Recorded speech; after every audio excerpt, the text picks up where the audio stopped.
పవన్ కళ్యాణ్ మహిళల పట్ల గతంలో ఏదైనా జరిగితే దాడి జరిగితే నేనున్నాను కాడర్ పట్టుకుని అడిగి చట్టాలు తీసుకొస్తాన్నాడు. కానీ పిఠాపురంలోనే పవన్ కళ్యాణ్ ఆధ్వర్యంలోనే కొన్ని బహిష్కరణ జరుగుతున్నాయి, కానీ దాడులు జరుగుతున్నాయి. మహిళల పట్ల ఎక్కడ స్వతంత్రులు ఎక్కడ లేదని విధంగా పిఠాపురంలో జరుగుతుంది. కానీ ఎక్కడ నోరు మేపడం కారణమైన పవన్ కళ్యాణ్ గారు పదవి వచ్చే వరకు జుట్టు ఎగేసి ఊ అని జగనన్న నోటుకొచ్చినట్లు మాట్లాడి ఈ ప్రభుత్వం మా ప్రభుత్వం ఏర్పాటు అయ్యేదే మహిళా తల్లుల కోసము మహిళల కోసము అనని గొప్పలు చెప్పి బీరాలు పలికిన పవన్ కళ్యాణ్ గారు ఈనాడు ఎక్కడున్నావయ్యా పవన్ కళ్యాణ్ మేము అడుగుతున్నాం. ఇదే పవన్ కళ్యాణ్ గారు ఆనాడు ఎన్నో చెప్పాడు.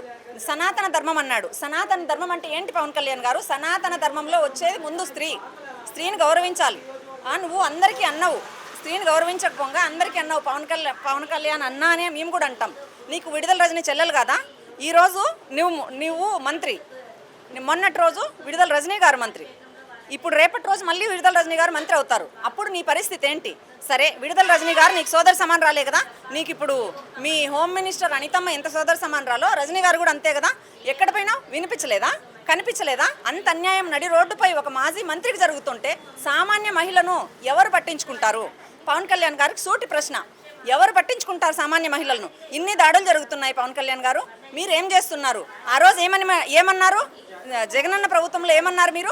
30,000-32,000 మంది మహిళలు అన్యాక్రాంతం అయిపోయినారన్నారు. ఇప్పుడు సంవత్సర కాలం గడిచింది, ఎన్ని వేల మంది మహిళలను మీరు తీసుకొచ్చినారు వెనక్కుని అడుగుతున్నా. ఆ మహిళలను తీసుకురాకుంటే పోనీ ఇప్పుడు సంవత్సర కాలంలో అన్యాయమైన మహిళలకు ఎవరికి మీరు న్యాయం చేసినారు అని అడుగుతున్నా.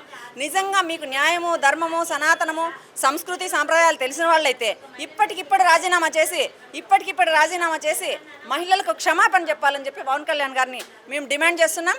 అదేవిధంగా ఈ రెడ్ బుక్ రాజ్యాంగం ఇలాగే కొనసాగితే మహిళలే తిరగబడే రోజులు దగ్గరలో ఉన్నాయని చెప్పి ఈ ప్రభుత్వానికి తెలియజేస్తున్నాం.